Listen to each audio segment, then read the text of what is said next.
변산에 다녀오신 적이 있습니까? 이름은 알고 있지만 아직 가보지는 못하셨다고요? 변산 해수욕장은 오래전부터 꽤 유명했기 때문에 그곳에 다녀오신 분도 적지 않으리라 생각이 됩니다. 저는 지난 1월 29일 목요일에 참으로 오랜만에 변산에 다녀왔는데 이번 영상에서는 변산 이야기를 좀 해볼까 합니다. 국립공원 공단에 따르면 이곳은 1971년 12월에 전북 부안군 변산면 일대 구릉지를 중심으로 도립공원으로 지정되었으며 수려한 자연경관, 다양한 육상, 해상 자연자원과 역사 문화자원의 보존가치를 인정받아 1988년 6월에 19번째 국립공원으로 승격되었다고 하는데 그 이름이 변산반도 국립공원입니다. 변산반도 국립공원은 육상의 대자연과 해상의 청정함을 아우르는 우리나라 유일의 반도형 국립공원으로 남서부 산악지역의 내변산과 바다를 따라 도는 외변산으로 구분하여 부릅니다. 내변산은 변산반도의 내륙으로 산악지형인데 이곳에는 최고봉인 509m의 의상봉과 459m의 쌍선봉, 424m의 관음봉을 중심으로 여러 산들이 있으며 직소폭포의 웅장한 모습과 분옥담, 선녀탕 등 여러 못을 거치며 흐르는 맑은 계곡의 풍광이 아름답습니다.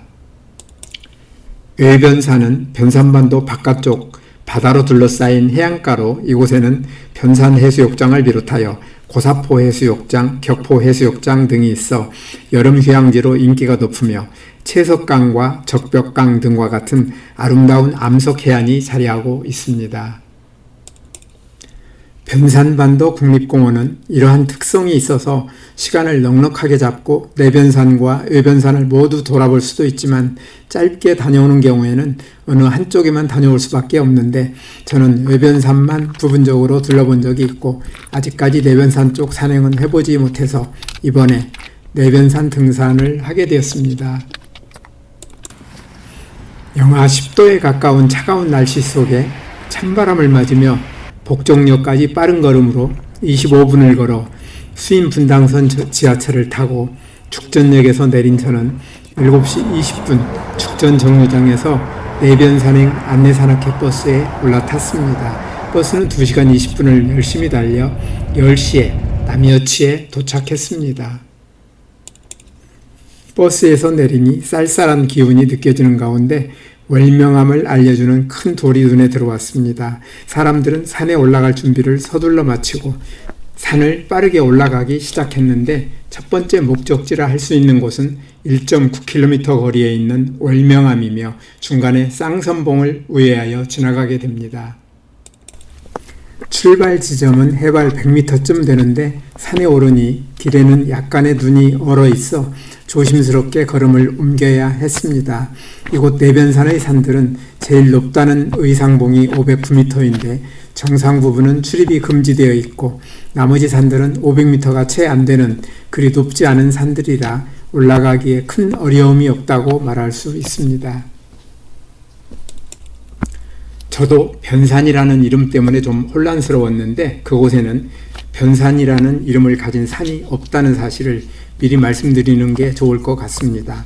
한국 민족문화 대백과사전에 따르면 변산이라는 지명은 특정한 산 이름이 아니고 이 지역 전체를 의미하는 지명이며 변산이라는 지명이 행정구역 이름으로 등장한 것은 1987년 부안군 산내면을 변산면으로 바꾸면서부터라고 합니다. 변산에 변산이라는 이름을 가진 산이 없다면 산 이름은 뭐냐고요?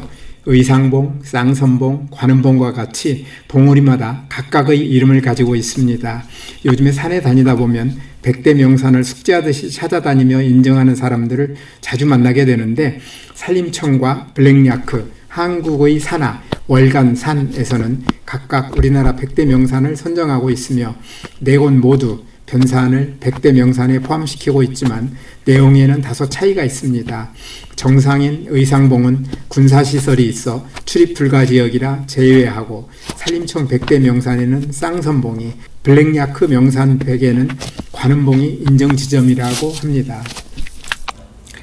이번 산행에서 첫 번째 높은 봉우리인 쌍선봉은 높이가 459m로 가장 높은 곳이지만 남여치에서 여기까지 올라오는 동안 등산로에서는 아쉽게도 나무에 가려 멋진 전망을 거의 볼 수 없었고, 쌍선봉에 올라가서도 정상으로 올라가지 않고 400m가 조금 넘는 쌍선봉 삼거리에서 우회하기 때문에 여전히 주변의 멋진 경치를 볼 수가 없었는데, 이곳을 지나 월명암이 가까워지자 쌓인 눈이 많아지기 시작했습니다.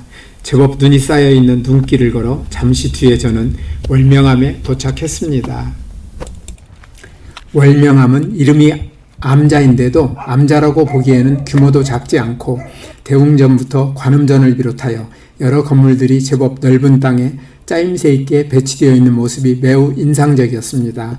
거기다가 이런 분야의 문외한인 제가 보기에는 저의 위치가 너무나 아늑하고 좋은 곳에 있다는 느낌을 주었습니다. 월명암은 남북국 시대 통일신라의 승려 부설이 창관한 암자로 전국에서 몇 안 되는 산상무쟁처의 한 곳이며, 대둔산 태고사, 백암산 운문암과 함께 호남지방의 3대 영지, 곧 신령스러움이 깃든 땅으로 손꼽히는 곳이라는데, 여기에서 무쟁처는 수행자들이 수행하기 좋은 고요한 숲 같은 곳을 말한다고 합니다.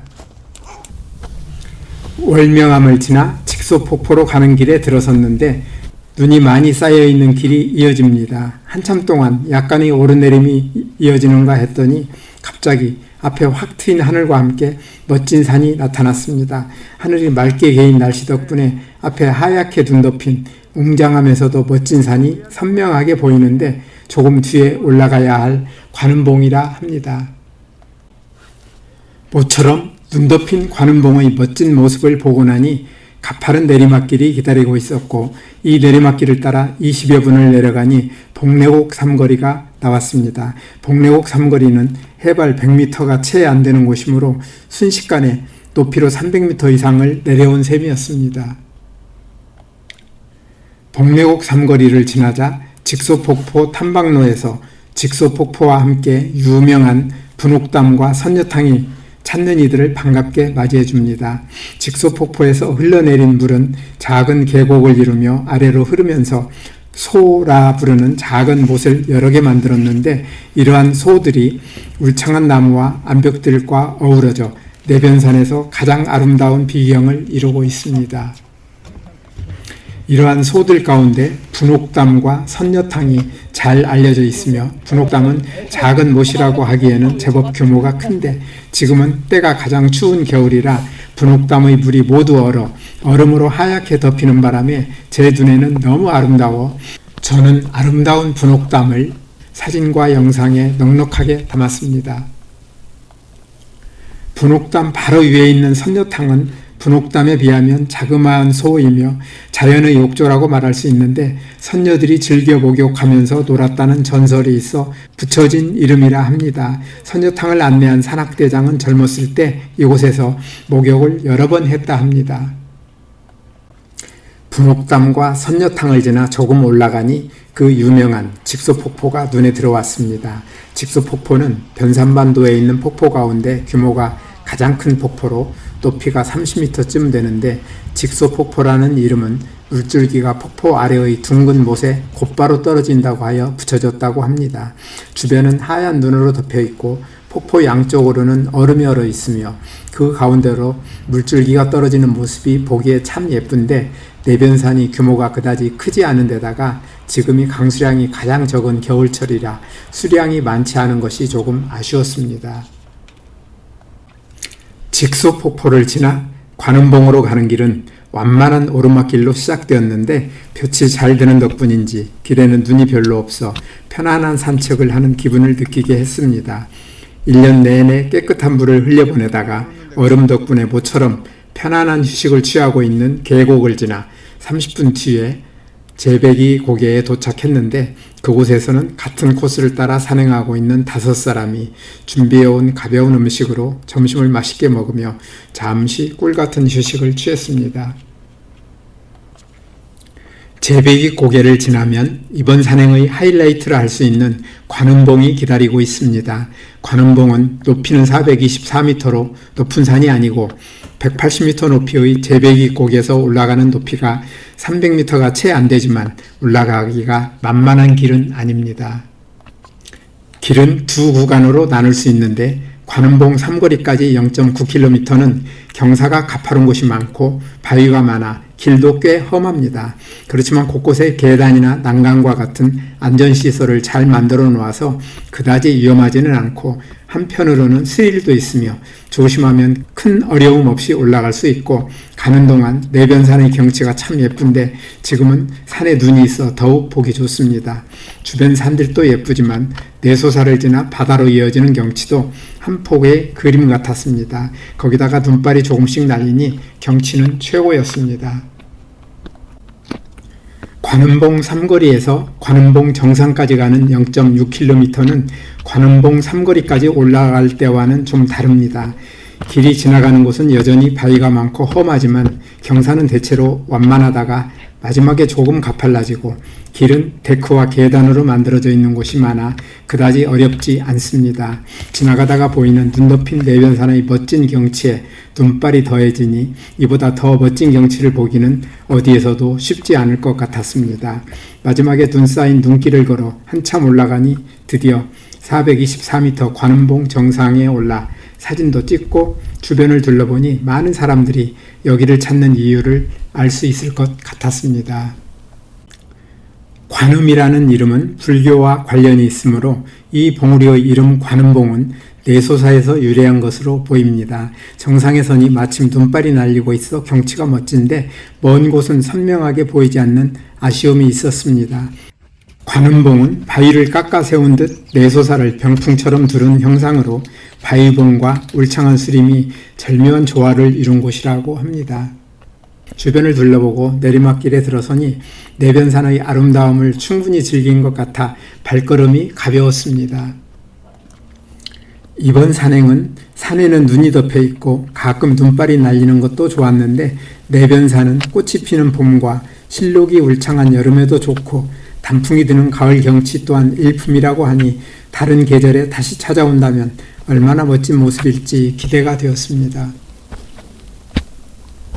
관음봉 삼거리에서 내소사로 내려가는 길 1.2km는 내려가는데 큰 어려움이 없는 길입니다. 중간에 내소사에서 바다로 이어지는 마을 주변과 들의 예쁜 경치가 눈에 들어와 즐거웠습니다. 산을 다 내려가서는 내소사에 잠깐 들렀습니다. 내소사는 꽤 유명한 절이지만 내소사 입구에서 시작되는 전나무 숲길은 더 유명하다고 합니다. 절 입구의 일주문으로부터 경내 입구까지 600m 길이로 길 양쪽으로 30m 높이의 전나무 700여 그루가 하늘 높이 솟아오른 아름다운 산책길로 건설교통부에서 지정한 한국의 아름다운 길 100선에도 뽑혔다고 합니다. 백제부왕 때인 633년에 창건되었다고 전해지는 내소사는 구한 말 때 불에 타 새로 지었는데 6.25 전쟁 때 다시 타서 또 지었다고 하며 보물 291호로 지정된 대웅보전과 오래된 느티나무와 보리수가 있습니다. 대웅보전은 옷 하나 쓰지 않고 나무를 깎아 서로 교합하여 만든 조선 중기의 대표작이라고 하며 대웅보전의 현판은 조선 후기의 명필이자 양명학자인 이광사가 쓴 글씨라고 하는데 이광사가 쓴 현판 글씨는 강진 백년사와 해남 대흥사, 고창 선운사, 구례 천은사, 서울 봉원사에도 걸려 있다고 합니다. 내소사에 가신다면 내소사의 자랑인 대웅보전 정면 3칸 8짝의 꽃살문도 보고 오시면 좋습니다. 연꽃을 하나씩 조각한 대웅보전의 꽃살문은 화려하고 섬세하며 한국적인 아름다움을 가장 잘 표현한 것으로 우리나라 장식 무늬의 최고 수준으로 평가받고 있다고 합니다. 내소사를 둘러본 일행들은 일정에 따라 안내사나 갯버스를 타고 계암사로 이동했습니다. 삼국시대 백제의 승려 묘련이 창건한 것으로 전해지는 계암사는 전라북도 부안군 상서면 변산의 상징인 울금바위 아래에 자리한 천년 고찰로 깊은 역사와 찬란했던 문화를 간직하고 있다고 합니다. 옛날 백제 유민들이 백제의 부흥운동을 전개한 본거지이기도 하며 울군바위의 유용과 주류성의 자취는 그윽한 역사의 향기를 풍기고 있다고 합니다. 보물로 지정되어 있는 계암사 대웅전은 정면 3칸, 측면 3칸의 팔짝 지붕 건물로 대표적인 조선 중기 건물입니다. 매소사와 계암사를 둘러보는 것으로 이날의 내변산 산행 일정은 마무리되었습니다. 우리에게 최고의 기쁨을 주시려고 아름다운 내변산을 만들어 주신 분에게 제가 드릴 수 있는 최고의 감사를 드리며 영상을 마칩니다. 오늘도 끝까지 영상을 시청해 주셔서 대단히 감사합니다. 다음에 더 멋진 영상으로 찾아뵙겠습니다.